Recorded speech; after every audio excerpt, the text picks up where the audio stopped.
All right.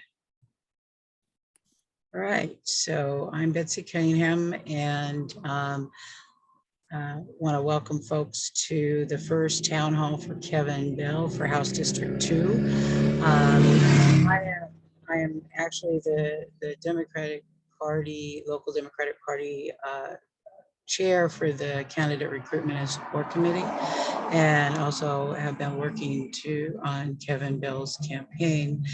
This topic is housing, homeless, and poverty. So the idea is to have people come and talk about these issues that are critical in Douglas County, and try to get some expertise from people who work in the field or who know about the topic, and then help Kevin will ask some questions. And then folks in the audience are free to ask questions or make comments. It's kind of a listening session and an education session kind of thing.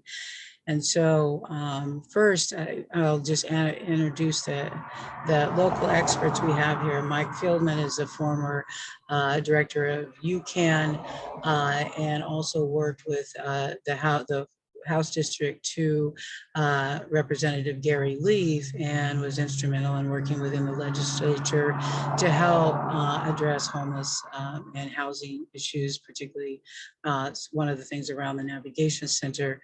And then Wayne Ellsworth works in the community for a couple of agencies, or works for an agency, but he also is started his own nonprofit to try to address it, and is helping with the homeless, the camp in Sutherland, where the city of Sutherland designated a place for people to be instead of chase them around town.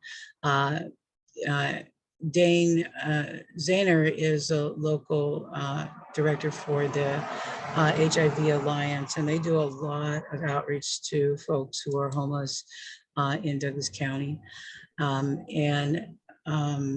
Kemitha Stallings started her own nonprofit, Onward, and also does a lot of outreach.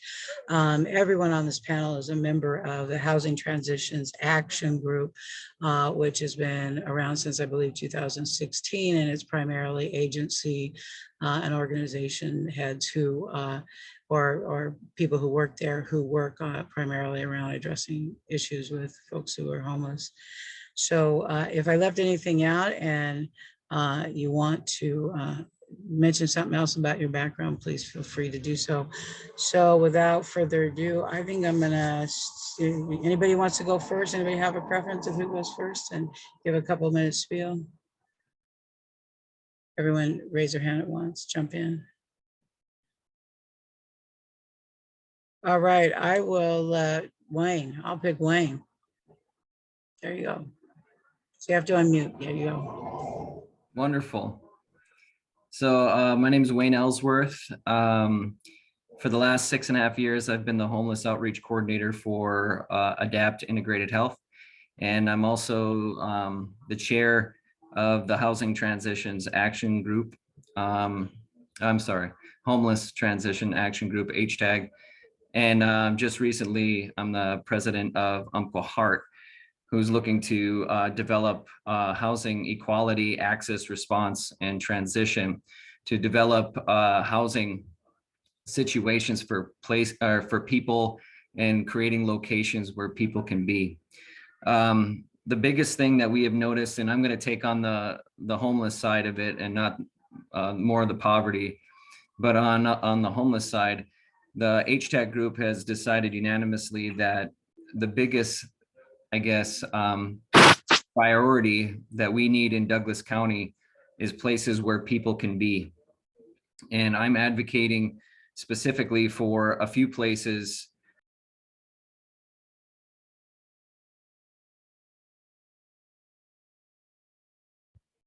I just unmuted myself.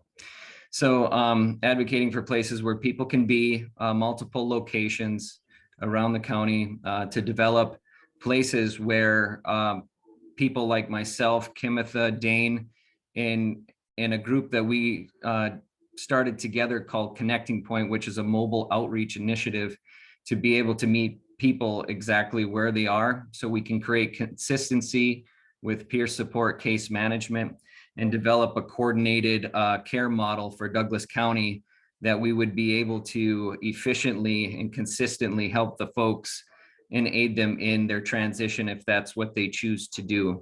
Everything that I am advocating for is a low barrier model, and everything that we are looking to advocate for as Umpqua Heart is in the means of peer support. We want to be able to develop means of folks to either get their Social Security and disability if they qualify for those things. We are also looking for ways to partner with local contractors and tradesmen to be able to give the appropriate mentorship to folks if they would like to potentially create avenues to create self-sufficiency on their home in the means of jobs or work-related programs, in the attempt to be able to create tiny homes to use them as a mean of home ownership or permanent supportive housing.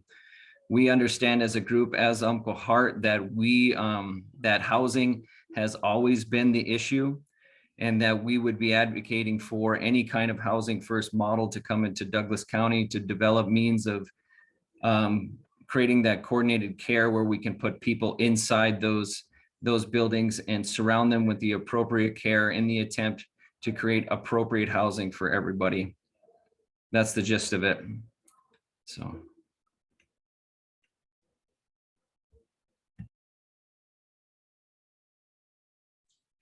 So next, Mike, you're unmuted. Yes, I can go next. Yeah, Mike Fieldman, and I was executive director at UCAN for 20 years, and then after that, I went and worked with Representative Lee for about 18 months.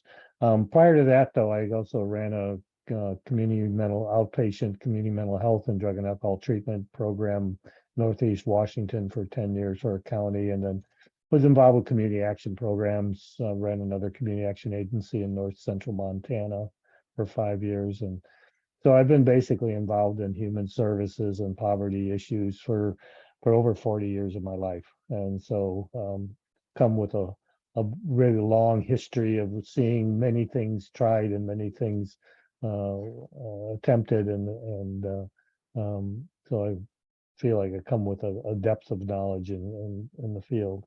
I disagree with. I agree with everything that Wayne just said. I think housing is the fundamental issue for getting people stable and moving forward in their lives. It's a fundamental issue that has to be addressed if you want to get people out of poverty.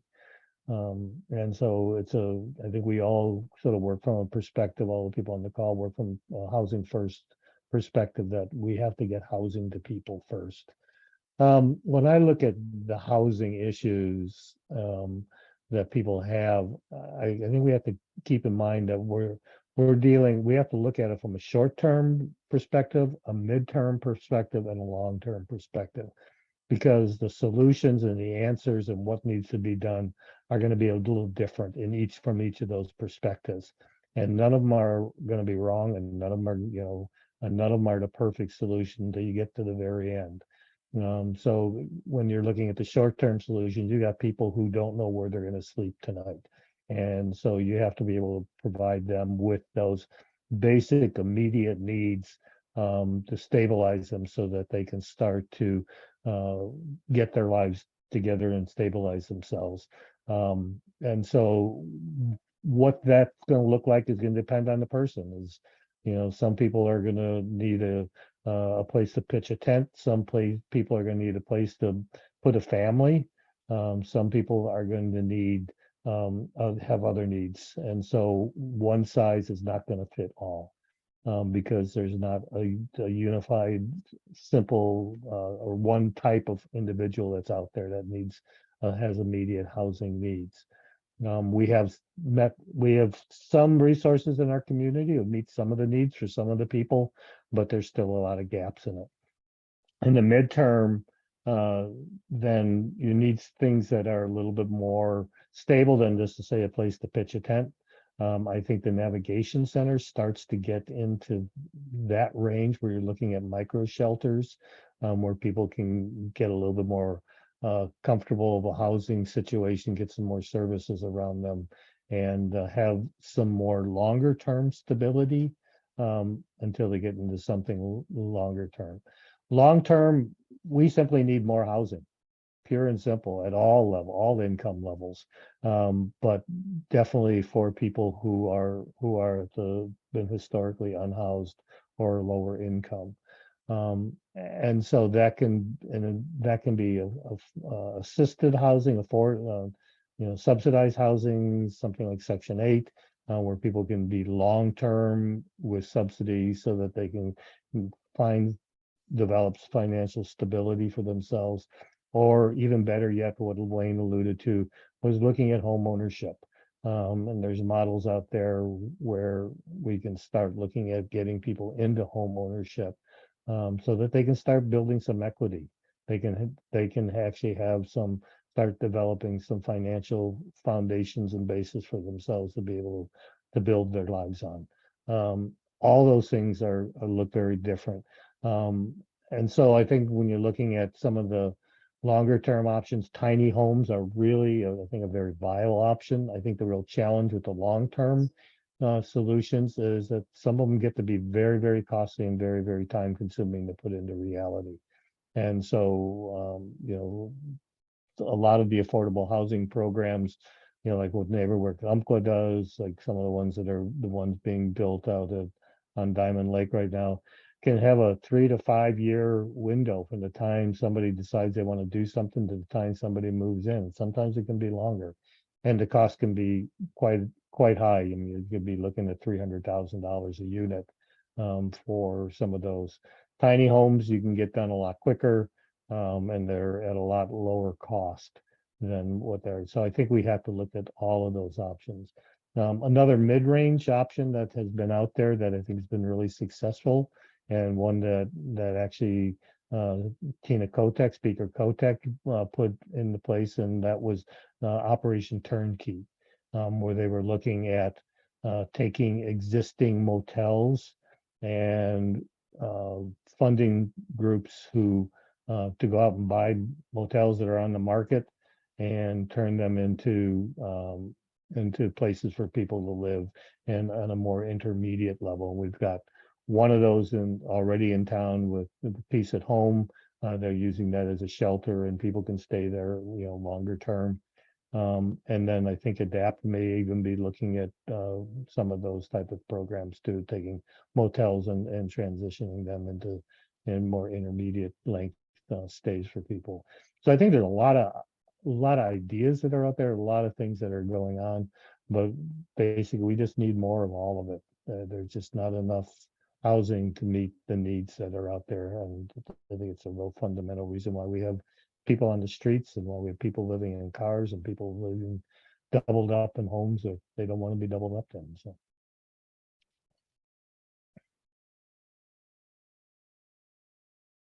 All right, I think that what I will do is I will go next and just want to share something that hopefully that's successful, because I think it's a good interjection at this point for the economics of housing and that reality. So hopefully this is going to share correctly.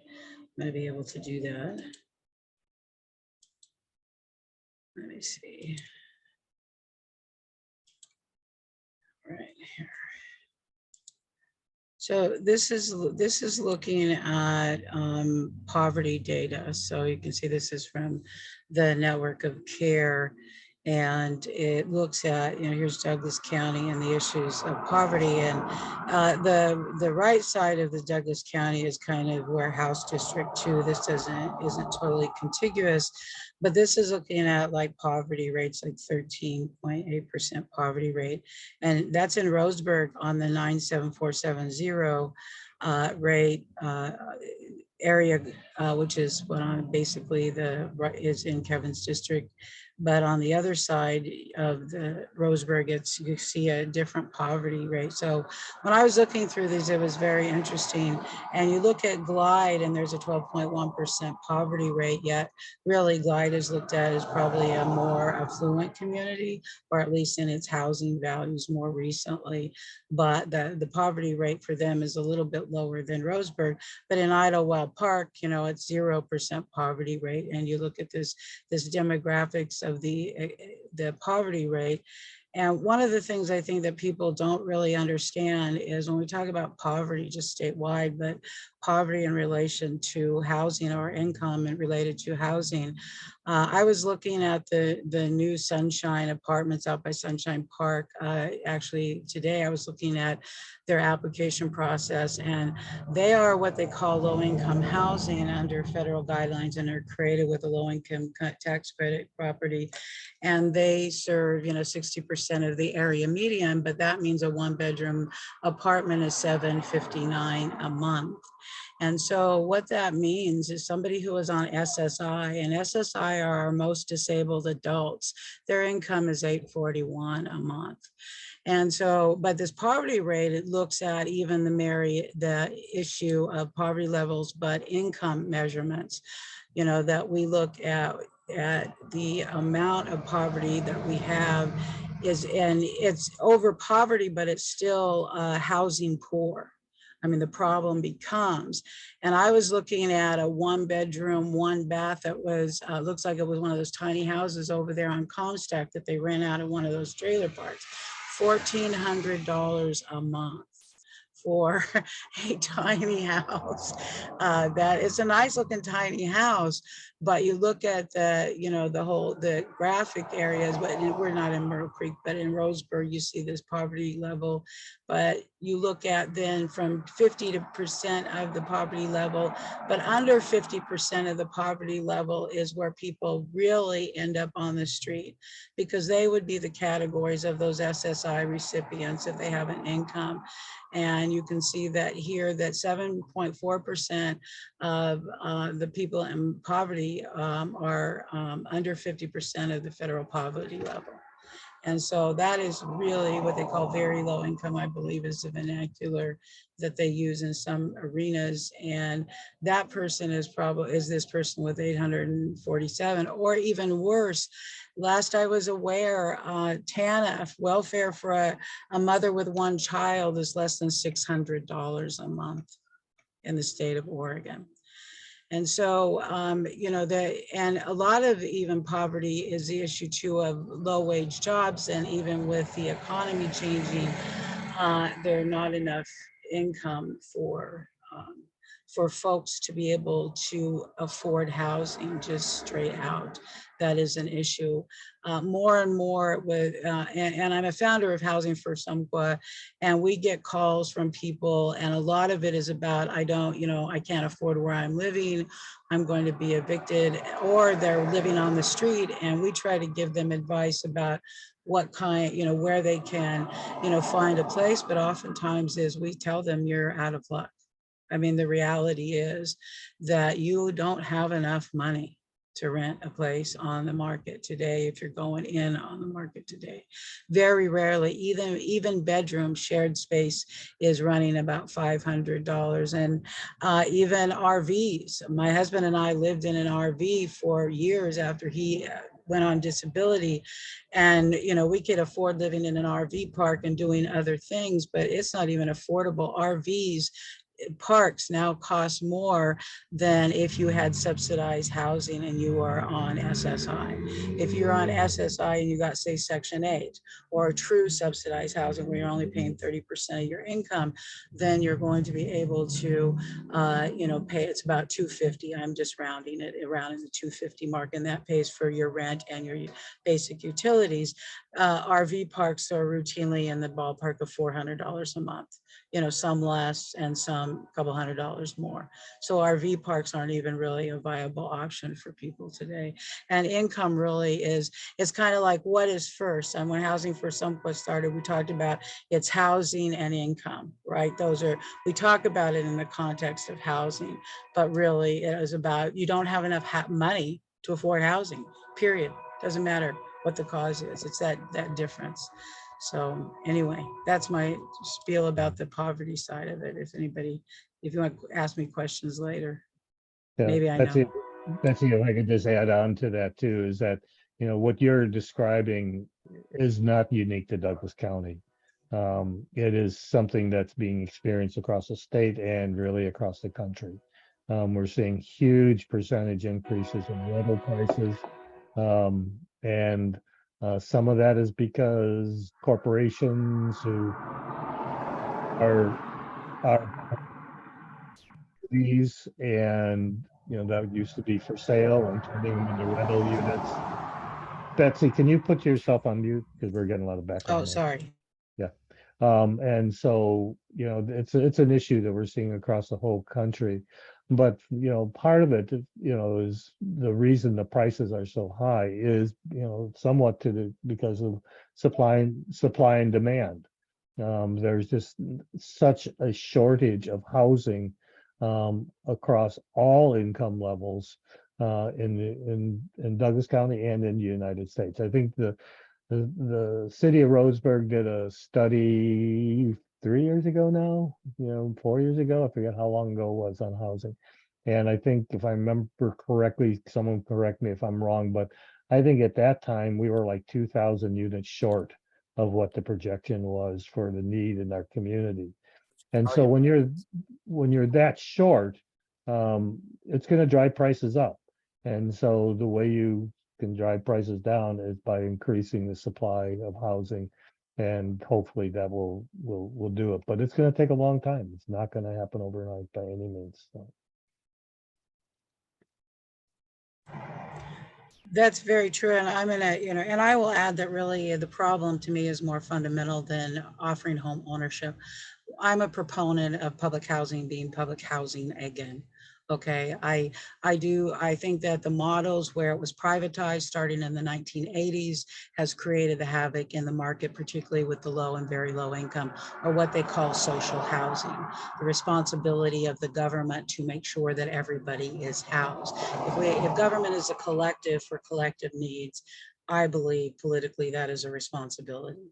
So I advocate for these dollars being taken away from nonprofits who aren't necessarily really good at managing them when they get into it, because of all the complexities of actually developing and managing. I'm not sure that really is the role of, let's say, a human service program taking that on.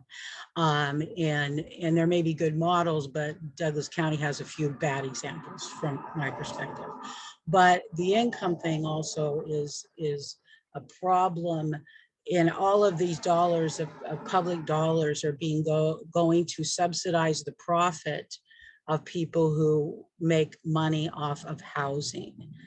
And it's fine with me if you have a oversized house and somebody makes money off of it, but I don't think it should be public policy that we pay for people to make the kind of profit they do in housing that fuels the speculation that is also about part of the housing crisis that we have. And so if you look at, and I always recommend people with the Western Regional Advocacy Projects, their thing called Without Housing explains what happened in the affordable housing range and what happened to the net loss of affordable housing units we have had since the 1980s. And the focus changed from more traditional public housing to low-income tax credit properties that provides, we need to just invest in it, just like we do the mental health services and other aspects, in my opinion. That's what we as a society just need to realize we need to invest in that. And Betsy, I don't disagree with you. I think there is a place definitely for truly what traditionally is called public housing, if it's done right. Yes. Having grown up on the south side of Chicago and being very aware of Cabrini Greens, which was public housing, that became just terrible. They finally tore them all down. It was a great idea back in the 50s. Everyone thought it was the best thing possible, but really turned out to be a pretty terrible idea. I think public housing done right can be is a part of the mix. But I don't think, go back to what I said at the beginning, is I don't think there's one answer to all of this. It's just too big and too complex of an issue to have one solution. And I don't think taking funding from existing programs is necessarily it, because there's just simply not enough money into it, funding. The answer is there needs to be a whole heck of a lot more funding going into it to meet the need, because you're going to take from one and they're going to maybe do some good, maybe add a few more houses. We're still going to be woefully under supplied for what the need is out there. And so again, and there's a trickle down aspect to it too. I mean, I think, the more that there can be housing done at the upper income levels, which doesn't need the subsidies, but what it does is then it frees up housing below that they're now taking, currently, and it trickles down. And so I think it's a big picture. It's not a one size fits all. And fundamentally, there just needs to be a whole heck of a lot more resources into it. And if you're waiting to build more, even if it's public housing, you're looking at years and years and years before that's going to happen. In the meantime, you have to meet those short term and those intermediate length time needs of people. And so there have to be resources for that also. Took us decades to get to the problems where we're at. It's probably going to take us decades to get out of it, because it's not going to happen overnight. But like I said, I don't think there's one magic bullet that's going to solve it all. But resources is more resources into it is key. And that was one of the things that I really appreciated about the last couple of sessions of our state legislature, is there was a real recognition that there need to be a whole heck of a lot more resources into it. And even at the federal level with the COVID, there was a lot of money that went into housing, making sure people were housed. And our state legislature put a lot of money into trying to create additional housing. I may not agree with all the ways they've decided to do it, and I think we need to find some more cost-effective ways of getting housing done than some of the models we have now with the tax credits, because there's a lot of people making, like you said, a lot of money on tax credit projects that would much prefer to see going into actually housing people. But subsidies for people. Some people are going to always need to have subsidies. And we need more of that. We need more Section 8 vouchers. We need, there just needs to be more of everything. Well, I just want to make one last comment, then we'll move on to either Dane or Kimitha. Actually, the biggest housing subsidy the U.S. pays is people for their mortgage tax credit. So let's not forget that. The biggest subsidy we give is to people who are buying their homes. They also have the least restrictions on their behavior when they're in their homes, but that's a topic for another day. So Dane, Kimitha, you want to give your 2 cents, 20 cents, whatever. Okay, Dane. Yeah, okay. So my name's Kimitha. I'm with Onward Roseburg. I organized Onward Roseburg in 2020, but I've been working with the unsheltered homeless since 2015. So I've been working on creating trusting relationships with the population outside, and developing relationships with other providers in our community. I use some of the tools that you've heard about, Section 8. What else did we talk about? We talked about, God, so you guys had so much to say, and I'm like, oh, I have like a comment. Like, I wish we could just be like, rah. So I'm like, I meet people on the street and they ask me to help them with their goals. Their goals are varied. It's not always about housing. I've probably helped 80 people get their identification this year. Me and my staff. And we moved in 28 people, I guess 30 now. I don't know, maybe more. It's the end of August. We had 28 people moved into permanent or temporary housing. We really only have a couple of options here. So needing more housing, I'm like, yes, we do.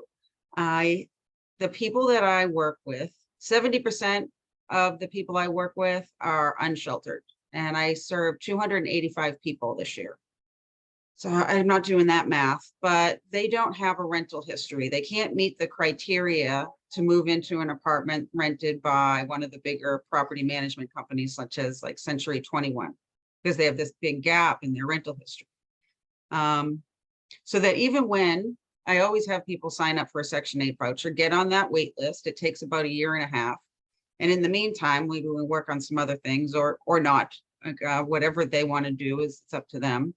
But when they do come to the top of the list and they get their Section 8 voucher, they have 4 months to find a place.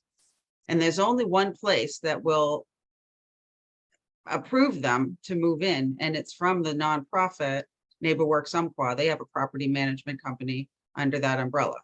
And they have a number of properties, yes, but they have wait lists that are long. And so 4 months may not be enough time to get somebody into that property. And there are not really a lot of options. Facebook Marketplace, we could go there. It is true that nobody that has a rental can refuse a Section 8 voucher. They must accept that as payment. So that's a good thing. But they may find some other reason to not take that tenant because they don't want to take a Section 8 voucher. Many of the people that we got moved in this year, I've been doing this for a year. I've had rental assistance dollars. So that means I can pay somebody's rent. So if somebody's on the Section 8 wait list, we want to get you moved in somewhere, get you off the street. We move them into a local clean and sober transitional housing building. There's about 60, 65 units in there. There's studios and something called SRO. It's smaller than a studio. It doesn't have a shower or a kitchen.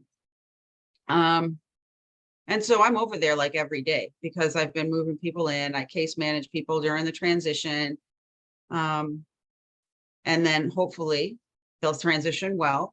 They'll get their Section 8 voucher and they'll move on to a more permanent situation. Other people have a permanent situation and I just pay their like moving costs. And then these are the more stable ones. These aren't the unsheltered ones that that's really what Onward has a heart for, is for the people who are living outside. Because I know that all of them are different and have potential, and I want to bring them light and hope, because I myself was an unsheltered homeless person and I am not anymore. I'm a homeowner today. I'm a college graduate today. I have a successful marriage today. And so all of these things, you know, when I come out and I talk to these people, I explain to them some of the things that I've been through to let them know that their life doesn't have to end on the streets. Although I've seen a lot of that too.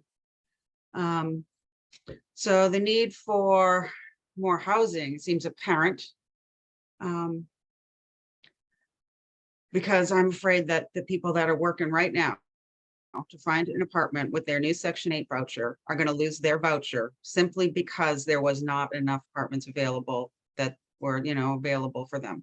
So, and then there's just, then the hope is lost. Then everything just kind of gets crushed. And that's a sad day. But I don't know, maybe I can answer some other questions better. Okay.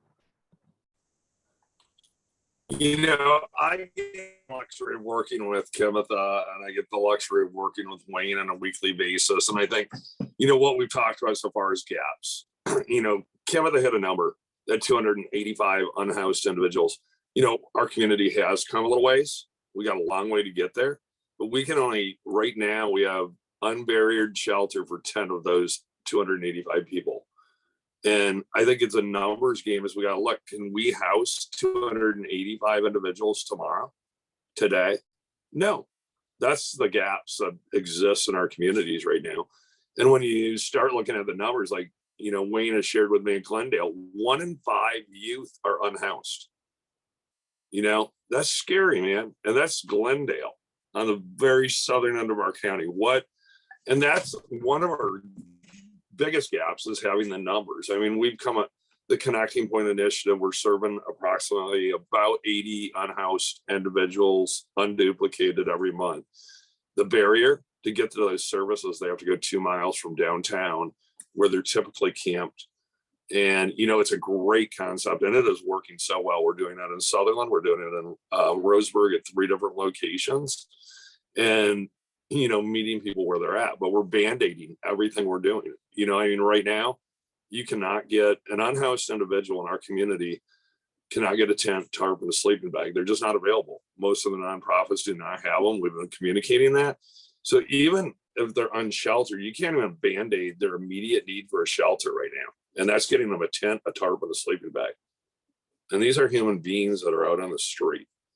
Dane, And so, Dane, can I ask you, you know, how come that's the case, that they don't have any? we're not sure, we're not sure there is, I think part of it is like getting a good network of communication on those resources. We were discussing that this week, but as far as we knew, and that coming out of that meeting, there was nobody that had those resources available presently. I think a lot of agencies are writing some grants to cover those immediate needs, but as of right now, and I think Kenneth and Wayne can back me up, that's a huge gap, man.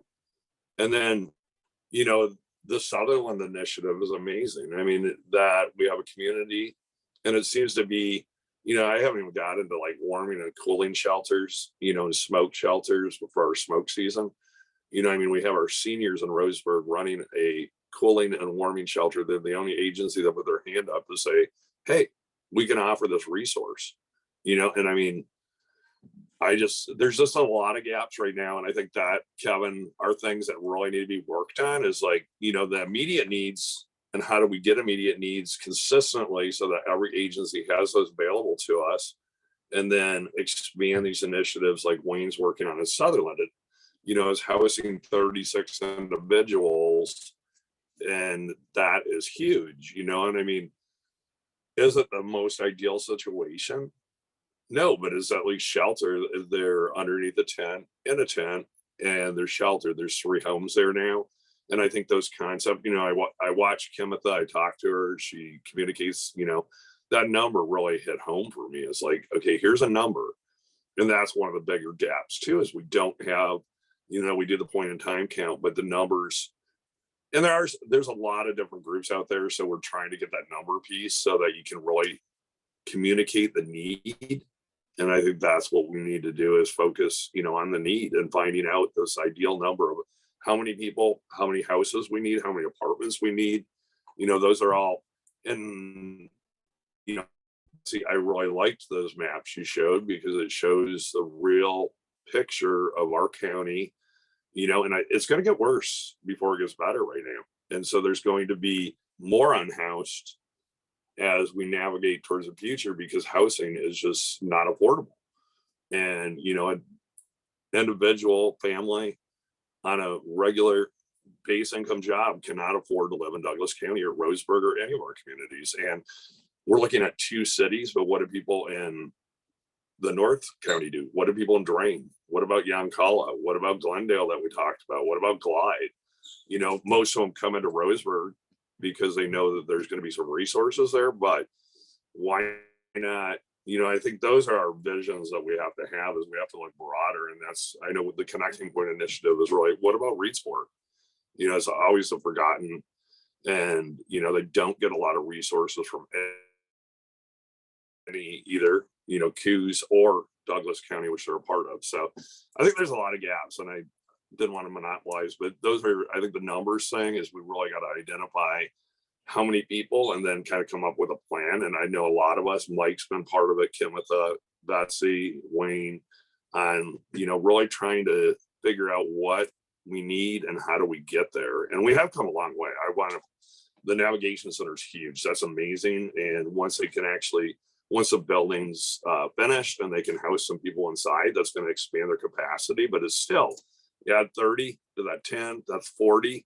You still got about 240 people that are unsheltered living on the street. So, and that's just Roseburg number.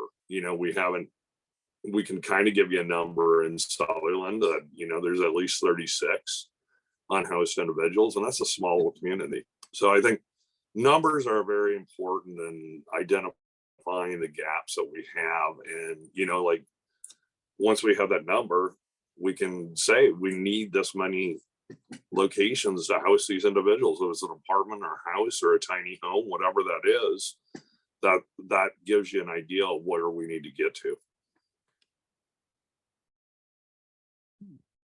Dane, I think you brought up a good point, and the reality that we have a senior center that is acting as our cooling center because they're the only one who raised their hand and said they would be willing to do it. And prior to that, we were struggling to find warming centers until UCAN and ADAPT finally came up with, a option for last year, but we still don't have anything yet in line for this year. And I think, Betsy, sort of ties into what you were saying too, that, there is a role for government and like say in affordable housing or in subsidized housing, but I think there's also a role for government in coming up with the strategies and the solutions for these kinds of issues, the issues that Dane brought up of cooling centers, warming centers, camping areas for people where are they allowed to camp? And our governments have tended to always rely on nonprofits to come up with the solutions and to put them into place. And I think they have a role in it, but I think there's also even a much bigger role that government needs to play in it. And that was one of the reasons I pushed for the creation of the homeless commission for the city of Roseburg, was because I felt like the city needed to have take a more active role in it and a responsibility for it. And I think the navigation center dollars coming to the city, help move them along with that. I think it's still not a perfect solution, and it has more work that needs to be done. But I don't.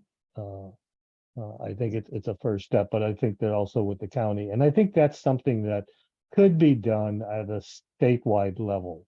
If there was a requirement, especially for some of the funding that goes to cities and the counties, that in order to get that funding, they need to come up with a strategy, a plan for how they're going to address these issues. And there could be some funding behind to help the cities and the counties do that planning, but to put that more of that responsibility onto them, to be the leaders in finding the solutions and taking a bigger role in it. And they probably aren't going to do it all themselves, but in some cases they need to do some of it themselves. They can't always rely on the nonprofits or the churches or the goodness of the community. They're going to have to start putting their own resources into some of the solutions that need to be developed.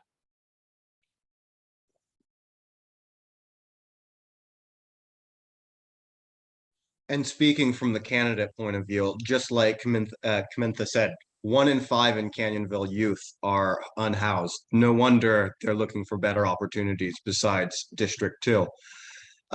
So my question for the table being presented is, what's our long term for House District 2 then? How do we do it cheaper, smarter, and faster? How do we get houses and the long term that we need? How do we address short but build for the long term? Because just like the navigation center and tiny homes, what's the rotation? How can we get as many people as possible, the numbers to dwindle down so we can get everybody in the entire community housed?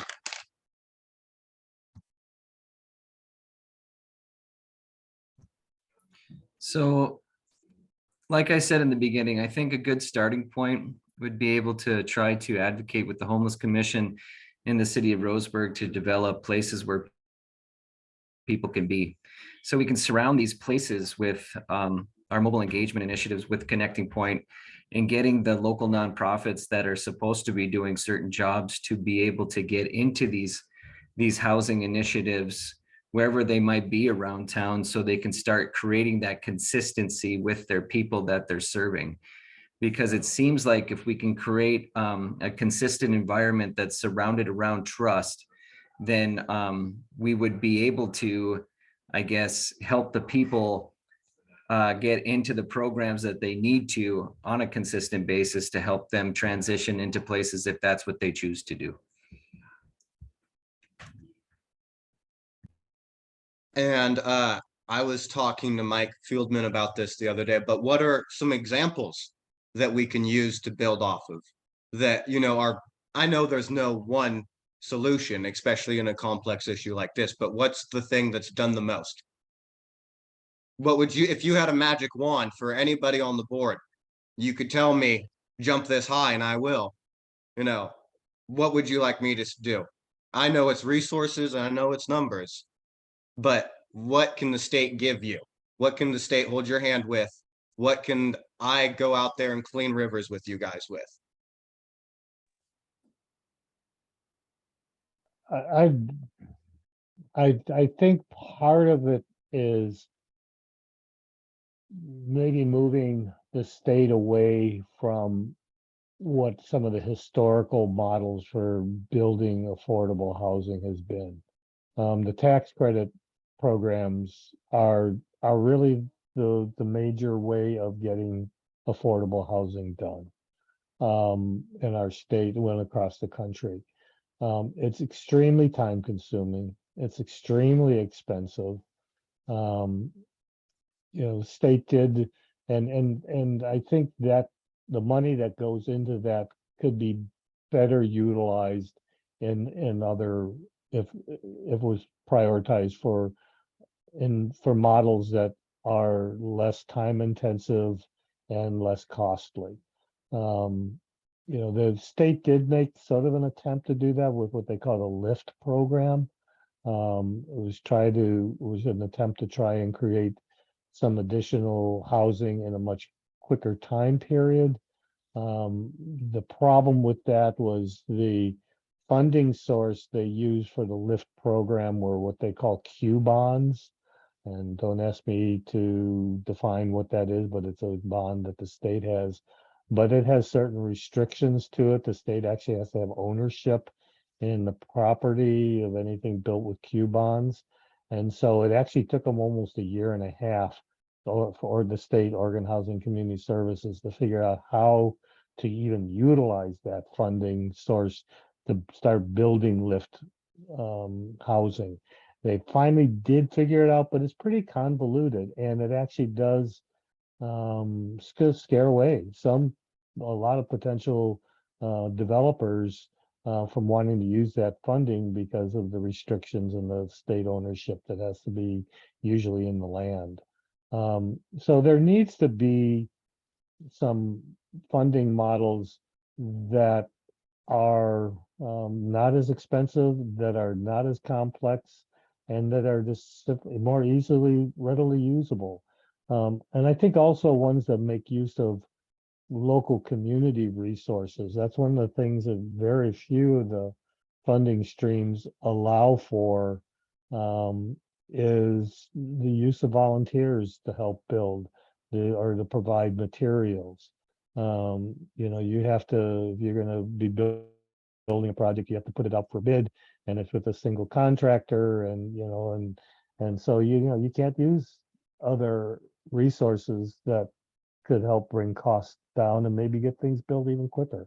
And so I think there just needs to be a lot of time and effort thinking put into identifying other models of funding the development of affordable housing units for people that are less costly. Thank you. Dane, I see your hands up.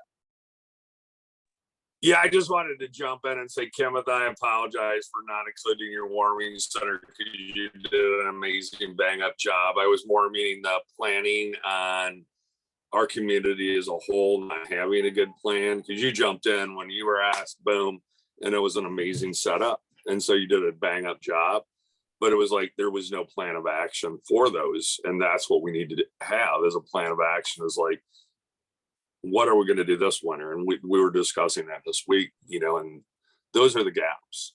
Sorry, Wayne, it looks like you wanted to say something. No, absolutely. And Mike, you did a great job explaining that. Dollars that could potentially come available is dollars that would promote these kind of housing initiatives that doesn't have a fix me or sobriety model. Adapt itself has gotten $8 million because of the Measure 110 dollars. We call them burn dollars. And they will be developing multiple housing units for sobriety housing. It won't be on a housing first kind of model. It will be more sobriety based. So if people are participating in their programs, they will be able to stay in these houses as long as they're sober, sort of like Oxford houses. As long as they're not sober, they will not allow to be staying there. But ADAPT does get some kind of budget to be able to buy tents, tarps, and sleeping bags, but they are also used as means to get people to get into their programs. So it's, if there was fundage that was available that didn't have a sobriety component to it, it probably would go further. And dollars that would promote on the ground grassroots organizations like Onward would definitely be very, very helpful, because that organization specifically, every day of the week, 7 days a week, or seven days in a week, they will be going out into the camps to be able to help these folks with everything that they might need, whether it be birth certificates to IDs to housing to they even made a couple of car keys for me for people that got stranded in Douglas County that were supposed to be somewhere else. So I mean, fundage like that, that doesn't have all of those restraints that a lot of funding does, to allow us the ability to be flexible in helping people change lives, is definitely helpful. And So that like go ahead, Karen. Onward can use funding. We've been using funding as rental assistance dollars. So people can get housed today. And it is a housing first model, but only kind of, because the transitional housing here is clean and sober housing. In that case, that's a barrier, and it's not housing first. Onward is a housing first organization, but the transitional housing that's available is not housing first. So if I can get somebody, so like when Deer Creek, let me mention that in the 21-22, like 4 developments have been erected, including Sunshine Apartments. So that's like just getting finished. But Oak Springs, Aspen Springs, Deer Creek Village, and Sunshine Apartments, I'm gonna guess that they're each like 60, 70 units, something in there. And that really has not made a difference at all with our homeless population. I know the property managers because that's my business. And they're all like, yeah, we're getting applications from people who live in New York. So it's not even like when we build, Wow. Roseburgians move in. I mean, a lot of them are probably local, but some of them are not. I filled about 10% of Deer Creek Village, 15%, I don't know, a lot of units. And now I can't get anybody in there. Now there's a wait list that's 6 years long. And unless you're a veteran, because they have a veteran preference, yeah, you're probably not going to get in there ever. So I guess transitional housing money is good for me and good for the unsheltered homeless who want to get off the street. The barrier is still, where am I going to put them? I'm housing people every week. Somebody is signing a lease somewhere. So there's that, and it's good. But we could do better. Betsy, there's some questions that were in the chat room. Do we want to? Yeah, one of them was asked, how much are the taxpayers willing to spend to address the homeless issues? I think that's an excellent question, because that's fundamentally what needs to be answered. And that's where we listen to, in my opinion, as the candidate, where we listen to our constituents, where we ask them, where we have these town halls, where we show that community engagement. Because, you know, it's the principle of solidarity. We're helping the people on the street. We just need to see how much they're willing to help. You know what I mean? And we've all got our part to do. This goes deeper and farther than that. I mean, just like they were talking about the barriers for the mentally unstable and the youth, because primarily youth here in Douglas County, they're not the most stable. I can talk personally, but they need the access and the resources available to, because they need it. They want to stay here. They need their families. They need their support structures that are already in place. But unless there's more besides just their family helping them out, there's not a lot we can do. So Well, Jim- Greenville, well, it's Jim- initiatives and talking to the taxpayers. So Jim DeLapp had asked, what about private, public individuals do, especially if they have large properties? So I'm guessing, and you can, chime in, Jim, you're asking what can private individuals do, especially if they have large properties, as do they play a role in trying to solve the problem? Anybody want to, if that's the question, anybody want to take that on? I can talk a little, or just some thoughts on it. I was just recently at a dedication ceremony for a 76 unit project that's going to happen up in Eugene. And it's with a group called Square One Village. And they also have one called Emerald Village and Opportunity Village and quite a few other places. And they were the director there was talking about the donations that have been made to his organization of both land and finances over the years. And I have to admit, I was envious. I said, well, I wish I lived in Eugene. And so I think what private owners can do, if they really are interested in being a part of the solution, if they have large pieces of property, work with a nonprofit to figure out how to put that property into use for development of housing. That is the number one barrier for getting started on doing any housing development. Because pretty much for any funding that you have, that you can get to do construction of housing, you have to have what they call site control. You have to have the property that you're going to be working on or building on. I don't think there's a funding stream out there that will give you the funding for the building of the homes. And by the way, go out and, this funding's also for you to go out and find a piece of property. You got to have the property first. And so trying to crack that nut is often the biggest problem in getting started on a project. So if private individuals have property, let them work with let them know. Nonprofits out there. But I have not, in the 20 years that I was at UCAN, I've never had anybody come and talk to me about that. I wish I had. I wish it was different. But in other communities, those things do happen. Yeah, Wayne or Jane, whoever. That was a great answer, Mike. That's exactly what I would say, but you did it better than I could. But I want to comment on the when it comes to how much taxpayers are willing to spend to address the homeless issue. Dane and I come from a similar background with retail management. We talk about perceived value. If we are able to create a situation where people can be, and we were to take away a majority of the things that people see in the environment as homeless, I call them opportunities, people call them something else.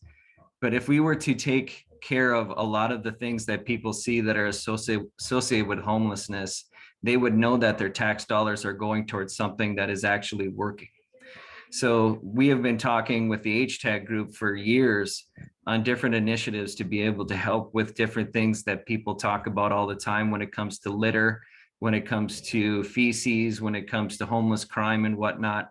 It's really just making those things become a reality, because we've been all on agreement of these things for years. And if we can make those happen and we can alleviate a lot of the different things that homelessness brings to our area, I think people would, after seeing it work, that they would be more inclined to not worry about where their tax dollars are going, or be more supportive in where their tax dollars are going. If I can add to that, actually, the question isn't how much are taxpayers willing to spend for homelessness. The question really is how do we want how do we want the tax dollars we're already spending on homelessness to be utilized? Because the reality is we are already spending enormous amounts of tax dollars on dealing with homeless populations. There was an article that I read many years ago, and it was entitled $1 Million Murray. And it was about this guy named Murray down in Los Angeles who had been homeless for decades. And they went through and they figured out how much they had spent on Murray over the years in law enforcement, jail time, medical costs, hospital costs, all sorts of things. And it was over $1 million that they had spent on him. They actually figured out that they probably could have put him up in a very nice hotel for those 10 years and given him food and all sorts of support for less money than what they actually spent on him for dealing with all the side effects of him being homeless. And so really it's fundamentally a question of how do we want to, we're already spending money, how are we going to utilize those funds? And so I think we all know that there's a much better utilization of the taxpayer dollars than what we're currently doing. But unfortunately, people often say, look at, if you give somebody housing and food and supplies, maybe we're enabling them somehow. Where if you lock them up and put them in jail, put them in prison, then that's a good use of taxpayer dollars. Though it doesn't solve the problem, doesn't help the person move forward. And when they get out, you're just cycling them back through over and over and over again. And then they're in the hospital. We pay through Medicaid costs and Medicare costs. So it's, pay me now, pay me later. But I'd much rather that we utilize the dollars in a manner that really is going to be a solution, long-term solution to people's problems, and not just dealing with the consequences of the realities of their life. So someone asked about the county. Anybody want to answer that? What does the county do regarding this issue? What is it? I don't know that the county does anything, does it? The county's made some attempts, whether they were good ones or bad ones, and that's up for debate, but they've made some attempts, but nothing concerted, nothing planned. I was really pleased to see that Chris Boyce is the new member to the Homeless Commission for the city of Roseburg. I think getting getting Chris there, because I think he has a personal passion for this, as well as being a county commissioner. Hopefully that will bring some more resources to the table, might move that group, some of their strategies that they're looking at forward. But I think the county is, you look at what other counties do around the state, and there's other counties doing a lot more than what ours is. And so I think it needs to be more a more deliberative, more planful, more thoughtful approach to trying to find solutions and being part of the solution. They could donate property. There's the facilities out at the fairgrounds that could be used for cooling or warming shelters. I think they have resources they could bring to the table without spending a lot of money, if any. Well, and a follow-up is Jim Dulep says the county is getting ready to sell Green Oaks Park. It's actually not at this meeting, but the next meeting. I think it's on the agenda. And even Housing First Umpqua has advocated to have that turned over to a nonprofit for free. They don't need to buy it from the county. And it cannot have permanent housing, as Mike, has looked into that when he was at UCAN, but it can be an RV park. It can be something with mobile units on it. And so there is a possibility, but people need to move fast before the county decides to sell it for the money. And yeah, Wayne.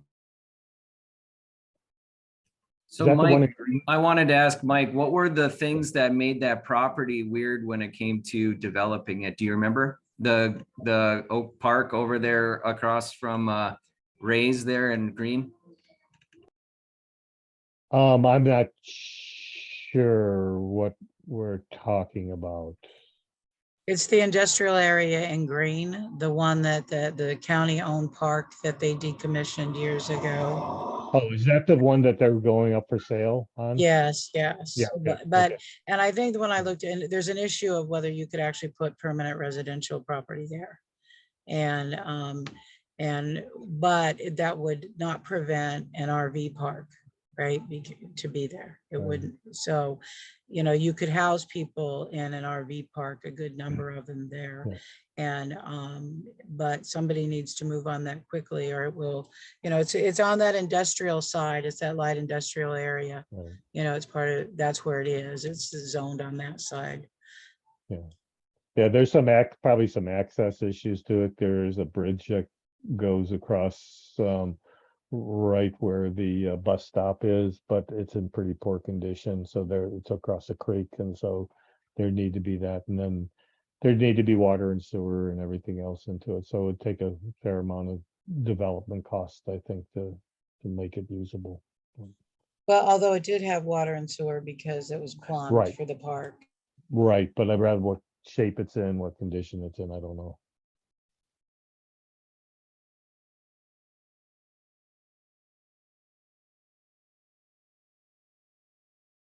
So any other questions from Kevin or folks in the audience? Any other comments from people who are here?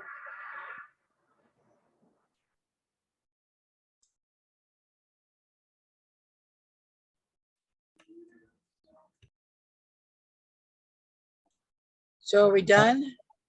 Actually, there was a question, I was just looking at the chat room. It says some community zoning requirements require developers to donate money or land for parks. Could they do the same for homeless housing? Actually, that in some communities, yeah, that actually is an option for some developer. In some communities, they do have a requirement that for a certain number of units that you build at the market, you have to create a certain number of units for that are affordable housing. You know, developers don't like it because it cuts into their profits.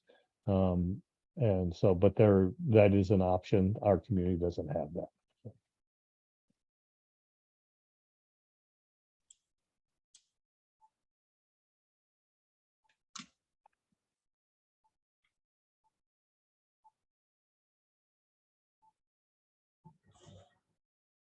I just want to say a couple things about community self-help. Up in Drain, I'm very impressed. Drain actually does do outreach and helps their homeless folks. And they actually built a house. It's probably done now to help for clean and sober living for some of the people there. And so there are other, you know, examples. And I think Sutherland, you know, when it comes to addressing folks who are homeless, I'm not in favor of a centralized encampment where you truck all of our homeless people to a quasi prison camp. But I am in favor of examples like in Sutherland, where they have set aside a place for people to be and then bring in services and help people. And Housing First is about no other, you know, no qualifications other than behave yourself and don't bother other people. Okay. You know, that's the standard we all really are allowed to live by. And we should not continue to impose things on folks who are homeless in order for them to have a roof over their head. I believe housing is a human right. So does the UN. You know, we're a signer onto that declaration, and we need to really, you know, make sure that that happens. And there are models where we can do cheaper. And I think Dame put up there of reducing the restrictions. Absolutely, that's part of it. It's zoning restrictions. There's a multitude of things in government can do that to facilitate a public need like housing. So, you know, so if they say they can't do that, it usually means they don't want to do that. And that's where the state legislature comes in from my point of view. I'm all for community rights, local control, and having a say at a local level. And if we can solve the problem, we should be given resources to do that. So like the initiative that Wayne and Dane are working on, we need to support those without all that, so much red tape. I know that even with Housing for Some, when we started out, many of the things that we didn't want to, we decided not to do, had to do that our group of older people don't want to deal with all the bureaucracy of getting funding from certain sources, to be honest. And so that is something that the state legislature can have control over. And looking at those things, looking at mandating what jurisdictions can do. They did it on rent control. They did it on accessory dwelling units. And my 2 cents is I really like the utilization of accessory dwelling units. Those are add-on units to like single family home properties, Kevin. And they've already done that at a state level to allow that to happen. So you can actually make that happen. But a lot of the costs are then the cost, right? To get the infrastructure, if they have to put in plumbing. So we need funding maybe to help support people who are willing to put those accessory dwelling units in from the state level to address, folks being housed. So that's something that the state can do. And yeah, Wayne, you wanted to say something? Just real quick about accessory dwelling units. Totally on board with that too. And I know, Betsy, we've talked a lot in the last 3 years about the Seattle Block Project and doing something along those lines. And I reached out to you. The HTAG group has created a housing subcommittee group that you were consulting on. And they made that a priority, is to try to develop the A block project for the Umpqua Valley. And I'll be meeting with Douglas County's planning to develop the scope of that, and then going to the his name is Bill Clemens for I can't remember the building piece. And then I have to work with Stuart Cowie and the fire marshal to develop more about the accessory dwellings. Well, I do know when I talked with Stuart, just as a policy, she seemed to be very supportive of the idea of the accessory dwelling unit. So if his opinion matters to this, in the city, and I would think he would help, make that happen in Roseburg, but we needed other places, and I don't know about the LUBA, the land use stuff. And if you're in more rural areas, can you do that? Because these were just for cities, if I remember correctly, that, it was the city where the state mandated, accessory dwelling units. I don't know that that is in the county, and maybe that would be something the state legislature can start addressing. So somebody who lived out in the unincorporated area wants to put one on their property, why not, right? If it's designated for, affordable housing for someone off the street, even if it is an agricultural land.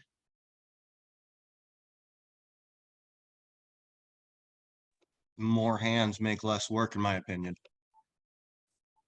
So are we done? Any other comments?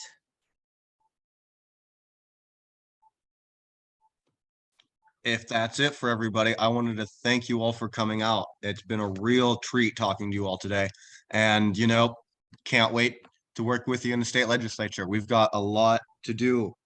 There's funding, there's dollars, there's weight barriers, and there's living units. And that's something we've got to address on. And I just really appreciate every one of you coming out tonight to, show that support. In the state or in the field, we'll give them hell with Kevin Bell. And thank Right. Kevin for bringing us together, for your interest in the issue. It's important. Absolutely, Kevin. Thank you. Thank you, everybody. Thanks, Yeah. Kevin. Thanks, Thanks. Betsy, for putting this on. Yep. Thanks, Betsy. All Bye. right, see ya.